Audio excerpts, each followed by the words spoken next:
answering your questions about retirement. It's Money Talk with Michael Eastham.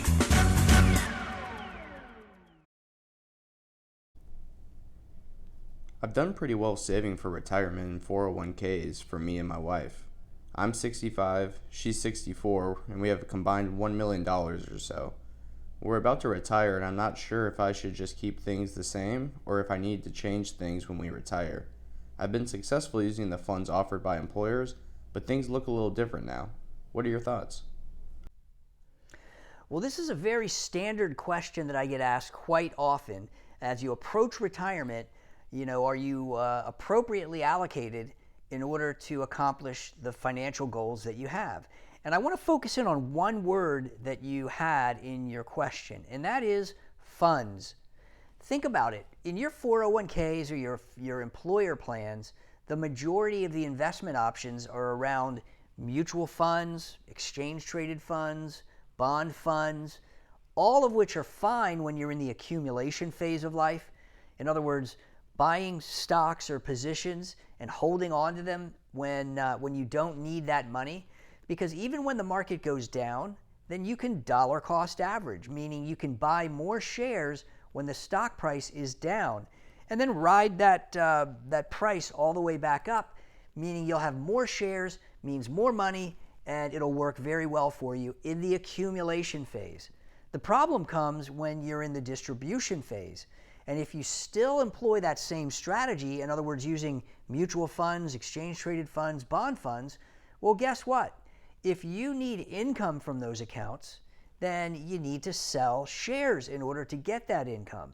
That is not a predictable way to rely on income in retirement. Why? Because if you're selling shares and the stock market is going up, then that strategy will work just fine. But you don't need me to tell you that the stock market is not likely to go up for the next 25 or 30 years of your retirement.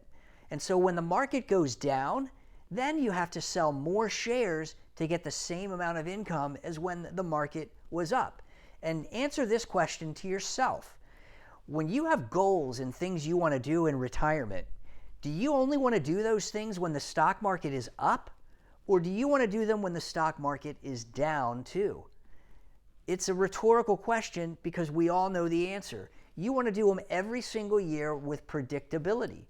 And the way to do that is to invest in things that are going to provide you certainty or predictability of income, not just relying on it when the market is up. Things like individual bonds or bond-like instruments, exchange-traded debt securities, preferred stocks, things like that, even value stocks that can provide more benefit than just market value increases. You get that sticky, reliable, predictable dividend that keeps on giving. It's a great way to reallocate your portfolio when you're in the distribution phase, and you need to start to rely on that money not only when the stock market's up, but when the stock market's down. I hope that helps, but of course, reach out with any questions that you have, and we'll be happy to help. If you've got a financial question you'd like to have answered, click on the link below to submit your question. You may hear your answer on an upcoming edition of Money Talk.